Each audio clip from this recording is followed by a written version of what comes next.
Bonjour à tous, on se retrouve pour la deuxième semaine d'avril.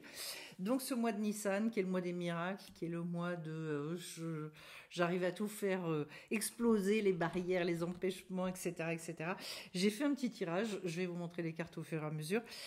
J'ai posé une question en fait. J'ai posé une question pour savoir où est-ce que ça achoppe, où est-ce que ça coince, où est-ce que moi, dans ma vie, j'ai du mal à me dire que c'est possible. Voilà, vous allez très certainement comprendre pourquoi j'ai posé cette question-là, parce que j'ai fait deux vidéos avant sur le premier conte de Rabbi Nachman de Breslev, donc La princesse disparue. Et j'avais envie de faire sauter les barrières et de vous donner des pistes sur les endroits où effectivement vous pouvez vous dire mais c'est pas pour moi finalement. Donc en fait j'ai fait la roue médecine où j'ai repris donc les archétypes de ma vie spirituelle, ma vie concrète moi, voilà, le monde émotionnel, le monde mental et puis au centre donc l'idée principale. Et également donc tous les liens entre les directions. Et je commence par quelque chose qui est, alors c'est extraordinaire, j'ai pris l'oracle origine avec le chasseur, pardon, l'oracle du chaman mystique. Et je me retrouve avec le chasseur et l'âme, le chasseur d'âme. C'est-à-dire finalement, jusqu'où est-ce que j'ai conscience que effectivement je peux aller rechercher cette nature spirituelle. Autrement dit, c'est joli tout ça. C'est joli, mais concrètement, ça veut dire quoi? Où est-ce que moi je trouve ça? Comment est-ce que j'arrive à le ressentir? Est-ce que c'est pour moi? Vous voyez, c'est de ne pas rester au niveau de la philosophie. Moi, je crois qu'il y a une des difficultés premières dans cette démarche-là, c'est de voir ça loin, de voir ça complètement extérieur à soi. Et d'ailleurs, on va avoir une réponse extraordinaire dans le centre du tirage, mais j'ai pas envie de vous le dire tout de suite. Voilà. Le chasseur, c'est celui qui part en quête de nourriture. Et donc, il a soif de ça, il a envie de ça. Euh, j'ai envie de vous dire que c'est sans doute le plus beau voyage. D'ailleurs, c'est le voyage qu'on nous demande de faire. D'emblée, ce qu'on nous dit pour rentrer là-dedans, c'est quoi? C'est de toute façon, en fait, sache que tu en aies conscience ou pas conscience, ou que ça te paraisse affolant ou pas, en fait, tu es un chasseur d'âme. Et tu es venu pour ça, pour partir à la chasse de ta neshama. Donc, faut y aller, faut embrayer, rentrer là-dedans. En fait, c'est pour chaque être humain, c'est pour chaque personne. Voilà. Et donc, c'est aussi toute la posture avec laquelle je dois partir. Autrement dit, je dois savoir qu'effectivement, c'est la quête que je dois mener. Je vais juste arrêter mon téléphone. Et donc après, je passe sur le degré matériel, très concret. Là, j'ai l'enfant et la compassion. Ce sont deux très très jolies cartes, sont pleines de douceur, pleines. Je vous les montre. Voilà. C'est-à-dire que dans peut-être un des premiers chemins qu'on vous dit, c'est retrouver cette âme d'enfant. Dans un des contes de Rabbeinu, je vous parle justement du fait que à un moment donné, on a été meurtri et que on s'est fermé, on s'est renfermé. Et on nous dit, c'est pas si éloigné que ça. D'ailleurs, moi, je l'ai constaté avec mes enfants tout petits, le nombre de questions extrêmement existentielles, profondes, spirituelles qui étaient posées, c'était absolument phénoménal. Donc en fait, et si vous vous reprojetez aussi dans votre enfance, peut-être vous allez retrouver ce goût-là, ces aspirations. Moi, j'ai l'impression qu'il y a énormément besoin de ça. L'autre carte, qui est celle de la compassion, regardez l'enfant, comment il est capable de s'émouvoir. Je pense qu'on a besoin de faire preuve d'une compassion extraordinaire pour soi. Dans cette quête-là, sans la compassion vis-à-vis de soi-même, quand on est dans la dureté, le jugement permanent vis-à-vis de soi-même, je crois que c'est l'empêchement le plus colossal qui puisse exister pour finalement laisser émerger tout ce qui doit émerger. Et il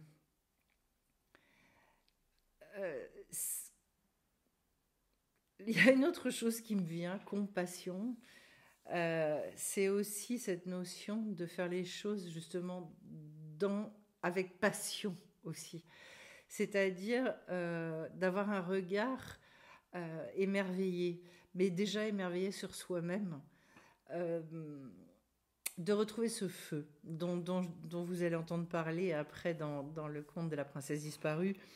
Retrouver ce feu aussi de la passion, cette passion pour soi, cette passion pour sa nature véritable, pour cette âme d'enfant qui brille, qui a déjà vécu X incarnations, qui en vivra sans doute après, peu importe en fait. Mais d'ailleurs, c'est fou parce que Rabbi Nachman nous dit quand vraiment ça va pas, quand vous êtes dans le fond du trou, trouvez des moyens de vous réjouir. Et si vous devez arriver à faire des grimaces, à raconter des blagues, à tout ça, faire le clown, eh bien, faites ça. C'est-à-dire, c'est de retrouver aussi ce point de légèreté, ce point d'émerveillement où les choses peuvent se réouvrir. En fait, il y a une chose qui nous empêche, c'est quand on est tout resserré, tout enfermé. Voilà. Donc, à un moment donné, ça, oui, je pense que ça doit repasser aussi par cette âme d'enfant qui s'est lancé dans la vie quand on arrive à la majorité, à 18 ans, qu'on embraye sur voilà, qui des formations, qui des fois sont déjà rentrés dans la vie active, mais qu'on embraye dans cette vie d'adulte, cette vie de grand. Mais on part tous avec des espèces de rêves et de colossaux. Et puis, bon, après on apprend. Mais c'est dommage de ne pas les garder. Il y a une usure, voilà. Et qu'en fait, ce que j'entends là, c'est de dépasser cette usure-là. Pas pour rien que Rabbi Nachman disait qu'il détestait les vieux. C'est-à-dire, en fait, ceux qui ont cette mentalité de vieux. Donc, voilà. Avant d'aller donc maintenant vers le degré émotionnel, ça passe par quoi? On nous dit la roue médecine et la vacuité. C'est-à-dire de compter aussi sur une chose, c'est qu'en fait, il va y avoir des guérisons. Ça passe par des guérisons qu'on nous donne. La vacuité, c'est ces périodes transitoires dans nos vies où finalement on vit comme une espèce de vide et de ne pas avoir peur de ça. Parce que, je vous le redis quand même, c'est à partir du néant que le monde s'est créé. Donc, yesh me'aïn, c'est-à-dire en fait, il y a eu de l'existant qui est parti du néant. C'est absolument incroyable de se dire ça. C'est ça que nous dit la Torah quand elle parle de la création du monde, du yesh me'aïn. Autrement dit, dans nos vies, sachez qu'à partir de cette vacuité va s'opérer le renouvellement et vous allez rentrer dans un nouveau monde. Donc, ne pas avoir peur de cette chose-là.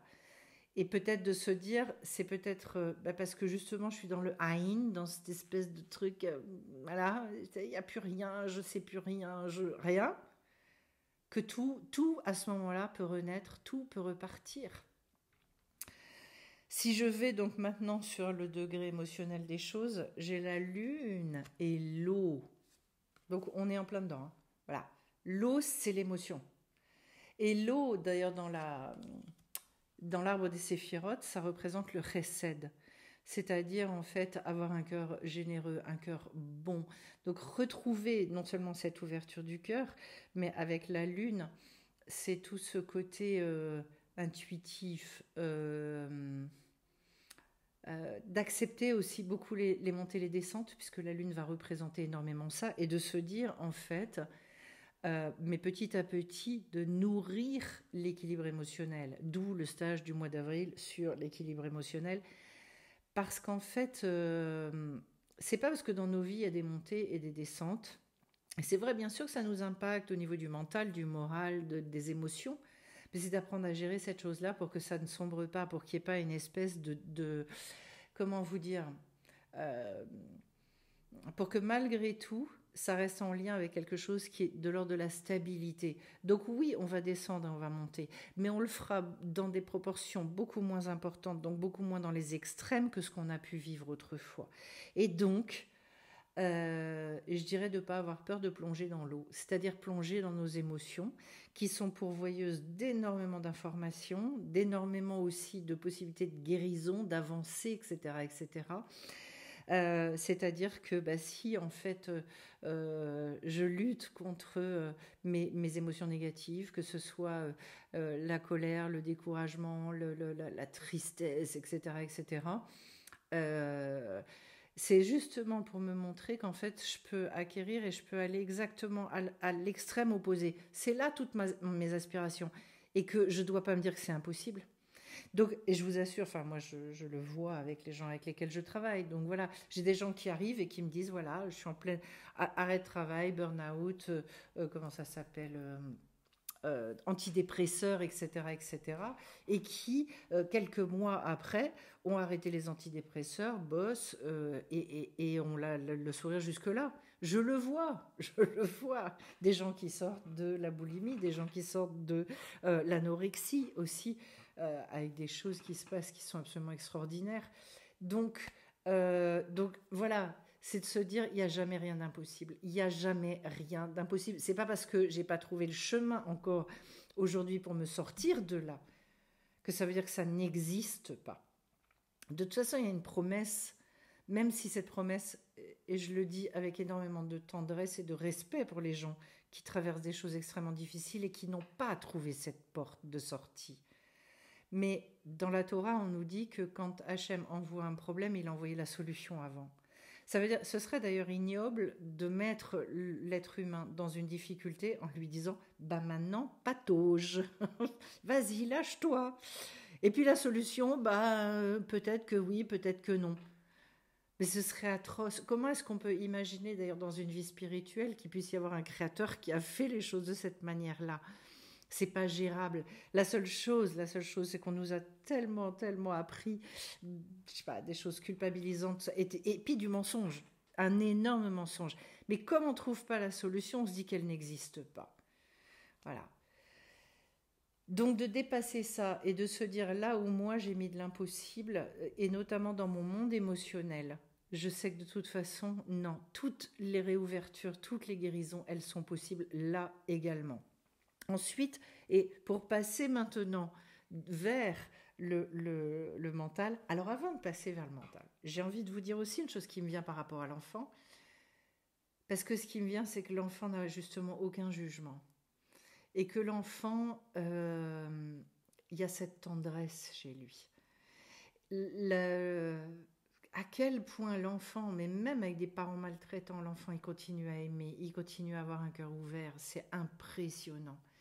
Eh bien, dites-vous aussi, il y a ça chez vous. Et même si c'est étouffé, même si pour l'instant, vous avez l'impression qu'il y a 15 couvertures, 15 couches dessus, mais il y a ça. Et c'est d'aller recontacter aussi ces choses-là dans les moments qui sont les moments les plus difficiles. Alors, maintenant, je vais passer par la carte de l'arc-en-ciel avec la carte de la maternité. Pardon. Autrement dit, c'est de croire aussi à l'alliance, puisque l'arc-en-ciel, c'est le signe de l'alliance entre le ciel et la terre. Autrement dit, si vous pensez que pour féconder quelque chose, dans tous les projets que vous avez pour devenir ceci ou cela, pour changer certains comportements, pour réaliser des choses dans votre vie, si vous pensez que ça se fait par vos forces, c'est perdu. Effectivement, alors là, je vous dis, on enlève l'arc-en-ciel, c'est... Voilà, d'accord ? Si en revanche, vous vous dites, en fait, je suis extraordinairement aimée, et je suis venue dans cette incarnation précisément pour réussir tous ces accouchements-là, ça veut dire qu'en fait, je peux tout féconder. Je peux remettre de la vie dans les endroits les plus morts. La seule chose, c'est qu'il me faut le principe masculin. Comment est-ce qu'une femme est tombée enceinte ? En dehors des éprouvettes, j'entends. Mais de toute façon, même dans les éprouvettes, il va falloir un principe masculin et un principe féminin. Il va falloir qu'il y ait, à un moment donné, le principe, la semence masculine qui vienne féconder.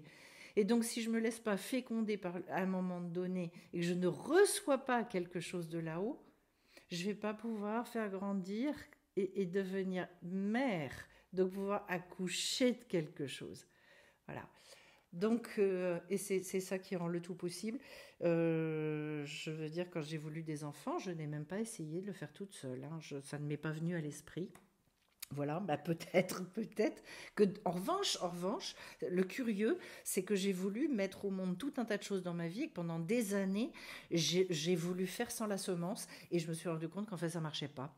Voilà, donc je dirais que l'exemple il est extrêmement probant. Vous voulez donner naissance à quelque chose chez vous, eh ben allez rechercher la semence. Qu'est-ce que vous voulez que je vous dise ? Voilà. Alors au niveau du mental. J'ai la carte de la quête de vision avec la créativité. Bon, bah voilà. Tout ça, donc je vous montre très clairement. Très clairement, ça passe par le changement de regard. Et que le changement de regard, il faut comprendre à un moment donné que notre cerveau est extrêmement limité. Vous savez, quand j'étudie, quand je lis beaucoup, j'étudie énormément. Et quand je pars, en fait, dans mes études, dans tout ça, je dis toujours, moi, je ne sais rien, je ne comprends rien. Donc, aidez-moi à comprendre. Aidez-moi, montrez-moi, ouvrez mes yeux, mes oreilles, qu'à un moment donné, j'entende, puisque j'étudie à haute voix, j'entende la chose qui va venir m'impacter, pas que dans mon cerveau, dans mon être profond. C'est pour ça que les études universitaires, moi j'en ai faites, hein, mais j'ai trouvé ça d'une stérilité absolue. Pourquoi? Mais parce qu'il n'y a pas cette idée de fécondation.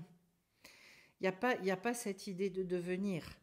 Donc la quête de vision, ça veut dire en fait là aussi, demander, quand vous bloquez sur quelque chose, arrêtez de réfléchir avec votre tête. Ça veut dire que la solution, elle n'est pas dans votre tête. Donc là aussi, il va falloir cette semence. C'était intéressant d'avoir l'arc-en-ciel avec la carte de la maternité juste avant. Je veux une nouvelle semence. Si j'ai une nouvelle semence qui, dans l'arbre des séphirotes, s'appelle la Chorma, alors à ce moment-là, je vais pouvoir développer une nouvelle bina, une nouvelle intelligence et renouveler, et donc faire en sorte que mon cerveau, mes morines, mes pensées s'élargissent.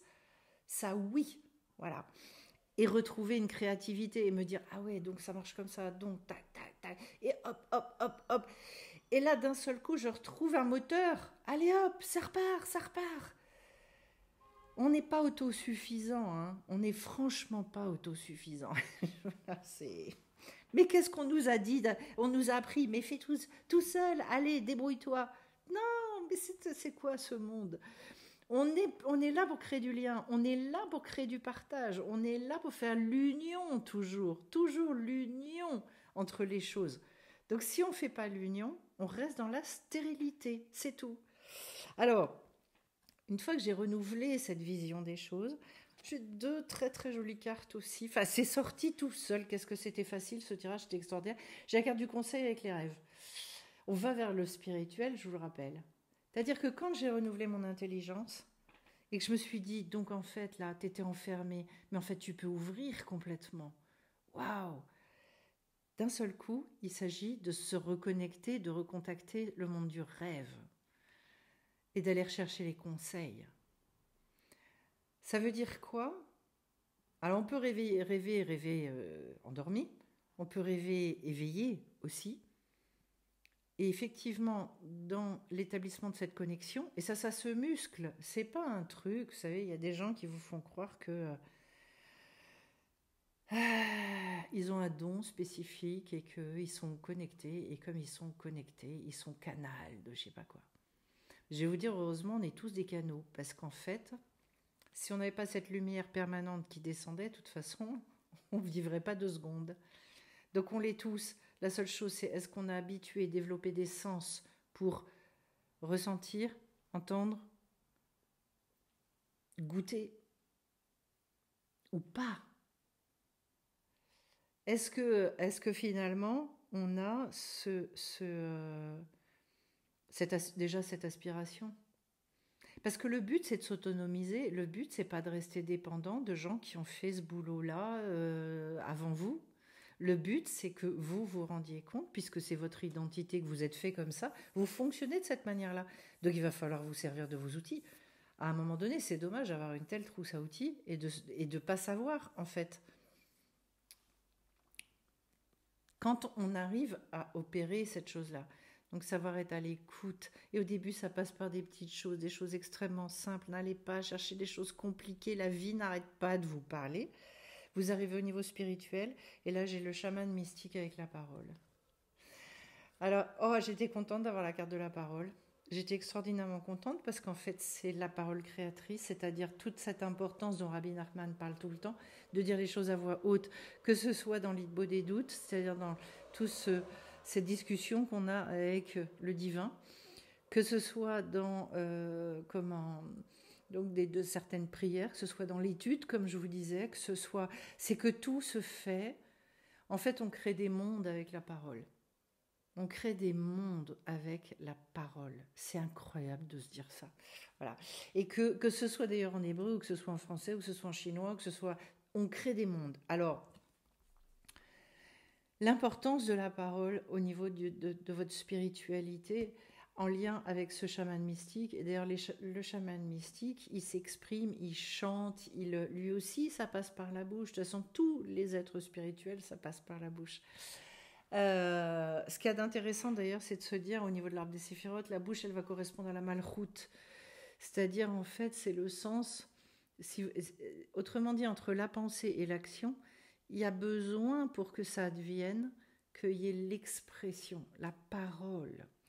Et c'est-à-dire d'avoir une spiritualité agissante. Et de se dire aussi, donc ça veut dire que spiritualité, ça ne rime pas avec le truc complètement ésotérique et barré, mais ça veut dire que est-ce que je peux croire que ma spiritualité, elle peut également descendre dans ma vie et que ça peut la changer d'une manière concrète comme jamais je pourrais imaginer. Si je ne crois pas à ça, moi je comprends qu'on s'y mette pas. Parce que dans ces cas-là, faut aller faire de la philo. Mais là, ce qu'on nous dit, puis il y a Pessar qui arrive derrière, hein, je vous rappelle quand même, la Pessar, c'est la bouche qui parle, la bouche qui à un moment donné va « waouh ». Voilà. Et donc en fait, c'est... quand je dis une spiritualité agissante dans ce monde, ça veut dire que le fait de découvrir mon identité, de découvrir la part divine que j'ai en moi, etc., elle va réellement changer ma vie. Parce que si c'est pas le cas, effectivement, moi je comprends qu'on se dise, je vois pas l'intérêt de tout ça. C'est prise de tête en co et ça m'intéresse pas des masses. Et je vais arriver au centre. Et au centre, j'ai quoi? J'ai la cueilleuse avec la nature. Alors tout de suite, moi, la nature, ça m'a fait penser à deux choses. La nature, ça m'a fait penser déjà à la nature, c'est-à-dire en fait tous les process, les phénomènes naturels. C'est-à-dire, beaucoup de sages dans le judaïsme ont énormément observé la nature pour comprendre les phénomènes spirituels. Et à un moment donné, je ne sais plus, est-ce que c'est Baal Shem Tov ou je ne sais plus quel sage, qui avait étudié tout un tas de choses sur la sauterelle. Ah, puis il y avait un truc qui lui manquait. Et puis il dit à sa femme, oh là là, j'ai besoin de comprendre quelque chose du côté droit de la sauterelle et de machin, parce qu'en fait, il y a une chose que j'ai pas bien vue, etc., etc. Et durant le repas, qu'est-ce qui arrive sur la table? Une sauterelle. Et il a pu l'observer. Il a dit, Baruch Hashem, c'est génial, parce qu'en fait, quand il a vu la sauterelle, il a compris quelque chose au niveau spirituel. C'est-à-dire que vous voyez aussi que d'observer les choses, d'observer la nature. On pourrait en parler longtemps, des arbres, des fleurs, des bourgeons. L'autre jour, dans la formation sur la Teshuvah, je parlais de ça, du fruit, avec la notion de clipa. Et les personnes m'ont dit « Merci pour cette image, mais ça me parle, c'est absolument incroyable. » Donc, rien qu'observer, ça nous montre comment notre vie, elle fonctionne. Mais il y a un autre aspect qui m'intéresse. Il y a l'aspect, au niveau de la nature, de notre nature profonde, ce qui est au centre du tirage. C'est vous, c'est-à-dire qu'on ne vous demandera jamais de devenir quelqu'un que vous n'êtes pas. Au contraire, on va vous demander et on vous demande d'être quelqu'un qui vous êtes véritablement. Et j'ai ça avec la cueilleuse. C'est comme si on nous disait, c'est là, c'est accueillir. Vous n'avez qu'à finalement... C'est quoi le principe de la cueilleuse, contrairement au chasseur qu'on avait au début? C'est que tout est déjà dans la nature. J'y vais, je vais cueillir les baies, je vais cueillir les mûres, je vais cueillir les cerises, je vais, etc., etc. C'est-à-dire arrêter de penser, pourquoi est-ce qu'on croit que c'est impossible? Parce qu'on croit qu'on va devoir fabriquer quelque chose. Donc par exemple, je veux devenir calme, je vais devoir fabriquer du calme. Mais pas du tout. Je dois retrouver ma nature et réussir finalement à exprimer cette nature profonde de cette manière-là. Donc je vais devoir aller cueillir cette chose-là, découvrir cette chose-là. Et comment ça se fait? Tout simplement parce que je vais nettoyer tout ce qui m'excite. Et que finalement, au fond du fond, je vais retrouver quelque chose qui va être beaucoup plus apaisé. Donc même si je suis quelqu'un qui est extrêmement actif, etc., etc., mais mon action, je ne vais plus la vivre de la même manière. Donc je vais rester active, c'est mon tempérament. Mais au bout du compte, cette action, je ne vais pas la mener tambour battant en m'excitant comme une malade. Non. Je vais réussir à apaiser, équilibrer. Voilà. J'ai bien aimé ce tirage, je le trouve sympathique comme tout, parce qu'en fait, sur chacun des degrés, il vous montre vraiment comment finalement, et où est-ce que vous pouvez vous dire, mais est-ce que ce truc-là, c'est vraiment possible ou pas possible? Est-ce que là, je peux aller ou pas aller? Voilà, donc dans cette âme d'enfant, dans cette quête extraordinaire du chasseur, dans cette âme d'enfant, dans ces guérisons à les trouver au milieu des moments de vide et de transition de ma vie où je comprends rien, d'aller fouiller dans ces émotions et finalement de retrouver tout ce féminin, cette douceur de la lune pour traverser ça, dans le fait de compter sur autre chose que moi pour amener les projets dans ce monde, dans le fait d'avoir un nouveau regard sur les choses pour retrouver ma créativité, dans le fait de compter sur les conseils aussi de l'au-delà via Manishama, etc. Et de pouvoir rêver dans ma vie, dans le fait de pouvoir incarner véritablement le chaman mystique, dont la partie divine qui est en moi, et de pouvoir exprimer cette chose-là pour en arriver à cueillir finalement ma nature profonde. Voilà. Et je vous souhaite, en tout cas durant toute cette semaine, qui va nous amener et déboucher sur Pessah, puisque Pessah, c'est donc Shabbat prochain, c'est samedi 12 avril, à cette sortie d'Égypte, à cette sortie des enfermements, de l'étroitesse de l'Égypte, pour pouvoir vous envoler. Plein de belles choses à chacun d'entre vous. Merci pour vos commentaires et vos likes, et je vous dis à bien vite sur la chaîne. Bye bye.